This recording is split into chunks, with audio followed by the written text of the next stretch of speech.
Hey everybody, how's it going? Welcome to Austin. I'm not from here, but welcome anyway. Really excited to be here at Brand Innovators. It sounds like this is the closest I'm ever going to be to a Super Bowl, so super excited about that. So my name is Phil. I'm the VP of Customer Success at Suzy. I know we work with a lot of you in the room, but for any of you that are unfamiliar with Suzy, we're an end-to-end market research platform that connects quant, qual, and high quality audiences all in a connected research cloud. So we have our own panel, and we've conducted some research earlier this year on exactly what consumers are looking for when it comes to influencer content and what's driving them to make specific purchases. Thanks. So before we get into the nitty gritty of some of these trends, I just wanted to kind of set the stage of who we're talking about today. So we've got 5 kind of key influencer types here on the screen. So the first one is the mega influencers. So mega influencers have over 1 million followers. These are probably people that you're pretty familiar with. So these are celebrities like The Rock, or even like influencers who have kind of climbed their way to celebrity status, like James Charles or Addison Rae. Close behind them is the macro influencers. So while they haven't necessarily reached mega influencer status yet, they still have huge audiences that are really profitable for brands to be able to do some partnerships with. We're going to focus a little bit later on these micro influencers, but this is a key demographic that we're seeing really rise here in 2024. So micro influencers have between 10,000 and 100,000 followers, and they have garnered a ton of trust with their followers. Close behind that is nano influencers from 1,000 to 10,000 followers. And then we have niche influencers. So the follower count kind of varies when it comes to niche influencers, but the big thing with them is that they are focused on a very specific topic or a very specific theme. So whether that's RV living or plant care or CrossFit or something like that, the big thing there is that whenever they're making recommendations on products, because it's just really focused on a single theme or a single sort of thing, that the recommendations tend to really resonate into purchase decisions. So the reason that we're talking about this is that influencer marketing is a huge piece of the marketing pie. In 2016, the market size was estimated to be about 1.7 billion. And we are estimating that this is going to rise to 24 billion by the end of 2024. This is really kicked off here in 2020, 2021 with the pandemic, coupled with the popularity of TikTok here in the US, really just skyrocketed here. So we're expecting huge growth as we continue on in 2024 when it comes to the market size of influencer marketing. So like I said, we conducted some research here in January and February, and we found that 41% of consumers have purchased a product based solely on an influencer recommendation. So who in the room has purchased something based on an influencer recommendation? A little more than 41% of you, so thank you very much for doing that. So the key point here is that influencer marketing needs to be a really key part of your omnichannel marketing strategy. So how can you do that? You've got a lot of things to sort of balance when it comes to developing an influencer strategy. So you have to be authentic with who your brand is, but also try to figure out how can you partner with an influencer that's also authentic to who they are, but aligns with your brand. You also have to meet all of those KPIs that everyone has been putting on you, all the CMOs in the room, you know what I'm talking about there, and get through all of those different levels of approvals and things like that. So that's why we wanted to talk about just some of the key trends that we're seeing here within the influencer marketing space to hopefully help you navigate this a little bit more. So obviously CPG is a really huge category when it comes to influencer marketing, but none is bigger than beauty. So beauty has been a real mainstay of the influencer marketing space since early YouTube tutorials. And we really expect this to continue to kind of lead the way when it comes to influencer marketing. We've got a couple really great examples here.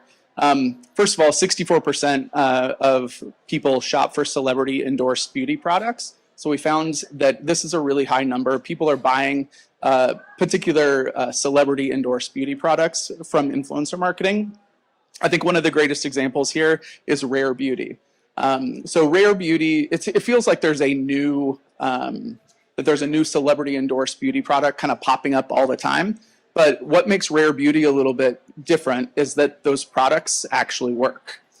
So while I don't actually wear blush, my marketing team has assured me that the Rare Beauty blush really does live up to the hype. But it's not just that. The celebrity founder, Selena Gomez, actually uses the products as well. These are relatively affordable when it comes to celebrity products. And she is continually doing get ready with me videos on TikTok where she's using her own products and doing her own makeup, which is really resonating well with her audience.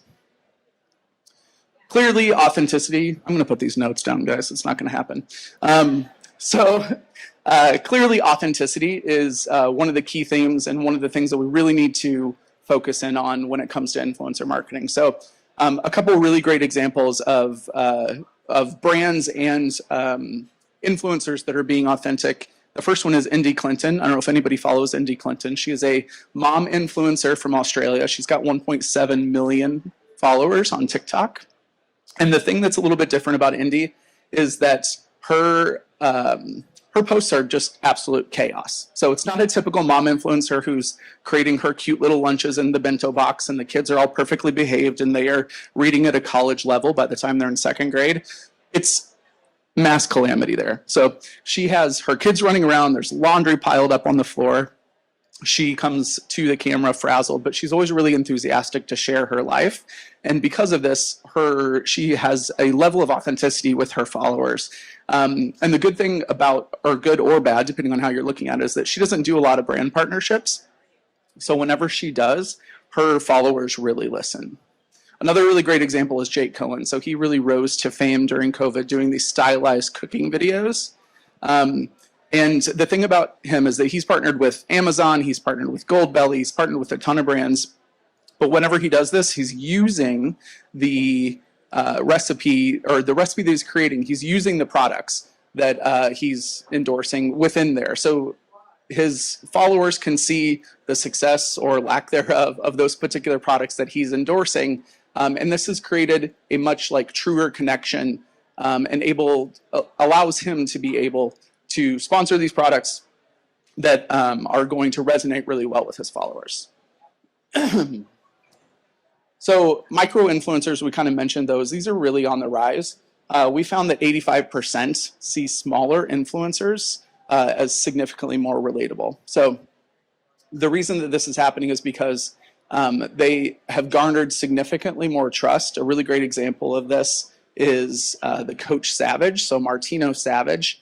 He is a coach, he's a former NFL player, and he continually posts videos to his almost 65,000 followers of his training of young athletes. But what really resonates with his community is not just the content that he's creating, but it's also that he's responding to the comments that are on his Instagram posts. So he's able to form true connections. He's made himself relatable, he's made himself accessible, and therefore brands also want to be seen as relatable, they want to be seen as accessible, and also to tap into this small but mighty cohort.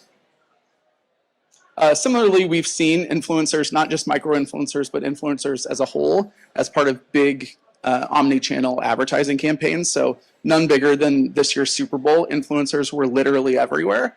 So whether that was in the ads themselves or in some of the marketing, omni-channel marketing campaigns kind of surrounding the Super Bowl, the influencers really held a nice position when it comes to that. So while you might not recognize them, I don't recognize them, there are people that follow them that recognize them and see them in a Dunkin' ad with Ben Affleck, and it makes that Dunkin' ad significantly more relatable to them as well.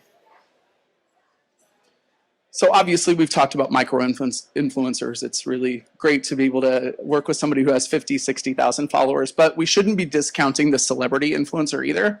We've got the queen of celebrity influencing, Oprah. How many of you have bought one of Oprah's favorite things in the past? Handful of you there.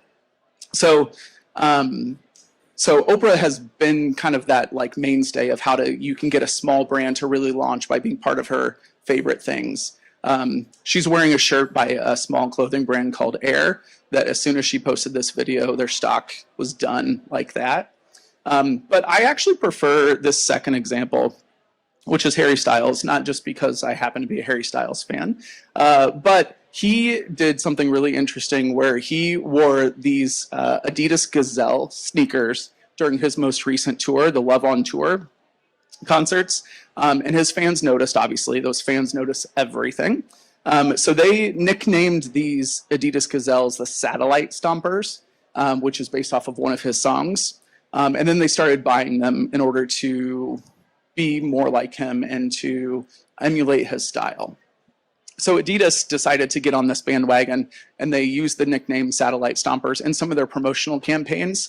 And it really connected this legacy brand. This brand's been around for 50 years. This particular shoe line has been around for over 50 years. Connected it with a new audience very subtly. Harry Styles never mentioned this. He never posted it. He just wore it. The fans recognized it. Any Swifties in the room, you kind of know what this is about. As soon as she wears something to dinner, that designer's now on the map. So there's very subtle ways that we can work with celebrity influencers as well. So we shouldn't necessarily discount them through this huge rise of micro and nano influencers.